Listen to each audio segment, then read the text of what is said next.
السلام علیکم ناظرین، میں امید کرتی ہوں کہ آپ سب خیریت سے ہوں گے۔ ناظرین، کیا آپ جانتے ہیں کہ میاں بیوی کے درمیان ہم بستری کا صحیح طریقہ کیا ہے؟ ہم بستری کے لیے کون سا وقت زیادہ بہتر سمجھا جاتا ہے؟ ماحول کیسا ہونا چاہیے؟ ہم بستری سے پہلے کن باتوں کا خیال رکھنا ضروری ہے؟ اور بعد میں کیا کرنا چاہیے تاکہ رشتہ مضبوط ہو، دلوں میں محبت بڑھے اور اللہ کی رضا بھی حاصل ہو؟ اسی طرح بہت سے لوگوں کے ذہن میں یہ سوال بھی ہوتا ہے کہ کیا ہم بستری کے وقت اندھیرا ضروری ہے؟ کیا چادر اوڑھنا لازمی ہے؟ یا میاں بیوی ایک دوسرے کو دیکھ سکتے ہیں؟ آج کی اس ویڈیو میں ہم ان تمام سوالات کے جوابات اسلامی تعلیمات کی روشنی میں آسان اور واضح انداز میں بیان کریں گے، اس لیے ویڈیو کو آخر تک ضرور دیکھیں۔ نمبر 1، ہم بستری سے پہلے اللہ کا نام لینا اور مسنون دعا پڑھنا نہایت اہم ہے۔ یہ دعا میاں بیوی دونوں کو شیطانی وسوسوں اور برے اثرات سے محفوظ رکھتی ہے اور تعلق میں خیر و برکت پیدا کرتی ہے۔ نمبر 2، ازدواجی تعلق میں وہ طریقہ اختیار کیا جا سکتا ہے جس میں عورت نیچے اور مرد اوپر ہو، کیونکہ یہ فطری طریقہ ہے۔ البتہ اگر میاں بیوی کی رضامندی ہو تو اس کے برعکس طریقہ بھی جائز ہے، بشرطے کہ حدود شرع کا خیال رکھا جائے۔ نمبر 3، شوہر کے لیے یہ بہت ضروری ہے کہ وہ اپنی بیوی کو ذہنی اور جذباتی طور پر مکمل طور پر تیار کرے۔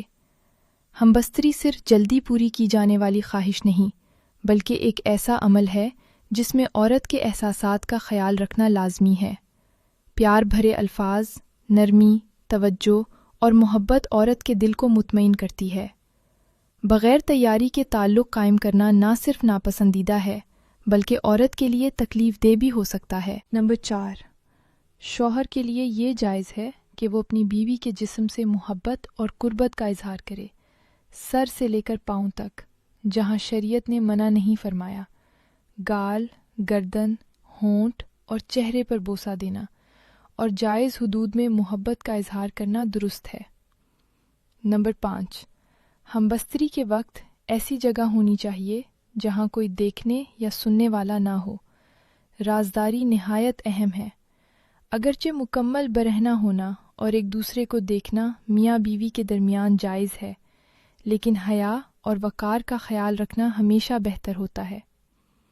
نمبر 6، شوہر کے لیے بیوی کی صرف اگلی شرمگاہ ہی حلال ہے۔ پچھلی شرمگاہ میں تعلق قائم کرنا سخت گناہ اور حرام ہے۔ اللہ تعالیٰ نے قرآن میں فرمایا، تمہاری بیویاں تمہاری کھیتیاں ہیں، پس تم اپنی کھیتیوں میں جس طرح چاہو آؤ، یعنی جائز طریقے سے مگر حرام راستے سے نہیں۔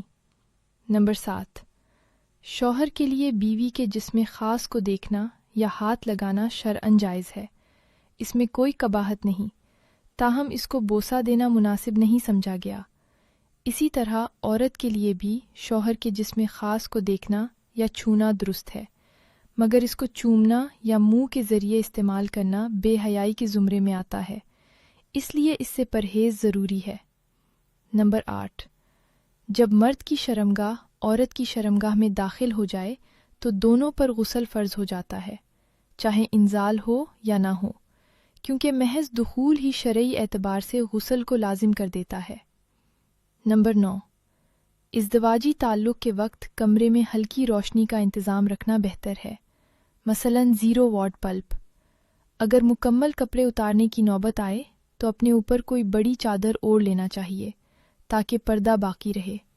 بالکل برہنہ ہو کر تعلق قائم کرنا شریعت میں ناپسندیدہ عمل شمار کیا گیا ہے۔ نمبر 10، میاں بیوی کے درمیان تنہائی اور ہم بستری کی باتیں دوسروں میں بیان کرنا سخت بے حیائی ہے۔ نبی کریم صلی اللہ علیہ وسلم نے اس عمل سے واضح طور پر منع فرمایا ہے۔